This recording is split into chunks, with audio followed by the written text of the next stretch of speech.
Les prochaines années sont positivement futuristes pour le laboratoire national vétérinaire de Boclé. Le budget 2025 vient d'être adopté au terme d'un exercice minutieux des administrateurs. D'un montant de près de 2 milliards de francs CFA, ce budget vient d'être adopté au cours de la session extraordinaire du conseil d'administration de cette entreprise étatique dont la mission principale est la production des vaccins animaliers et humains. Comme vous l'avez constaté, nous avons délocalisé cette assise parce que la direction générale de la navette c'est à Garoua. Nous nous trouvons actuellement dans l'annexe de Douala. L'annexe de Douala qui a bénéficié avec l'accord de l'État camerounais, vraiment le haut accord de son Excellence Paul Biya, de la participation des Américains pour l'innovation de ces laboratoires. Nous l'avons visité avec vous. Ce laboratoire va servir non seulement le Cameroun, mais la sous-région pour faire les analyses de toutes les denrées d'origine animale ou halieutique qui seront destinées aussi bien à l'importation qu'à l'exportation.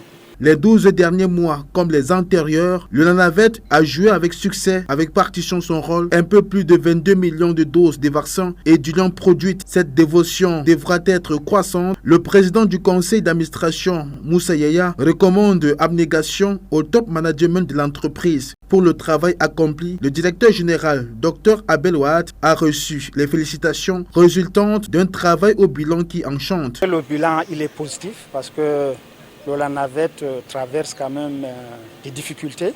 C'est connu de tout le monde. Il faut une récapitalisation que nous attendons vivement.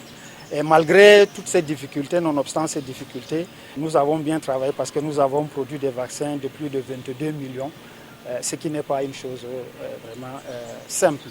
Et ces vaccins vraiment servent, n'est-ce pas, à protéger aussi bien le cheptel national que le cheptel, n'est-ce pas, de la sous-région.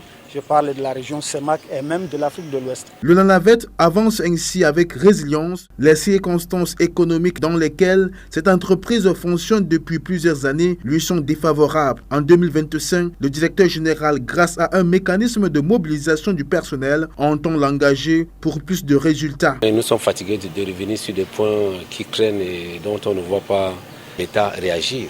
Il s'agit de la récapitalisation. Ça fait 4 ans. 4 ans, c'en est de trop.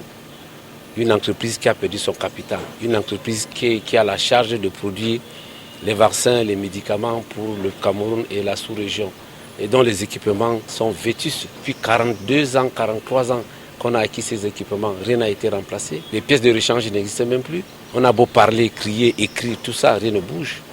Bon, c'est une monotonie qui n'encourage pas beaucoup, mais on doit tenir le bout, il faut avancer. Non, nous avons produit plus de 23 millions de doses de vaccins et du lion.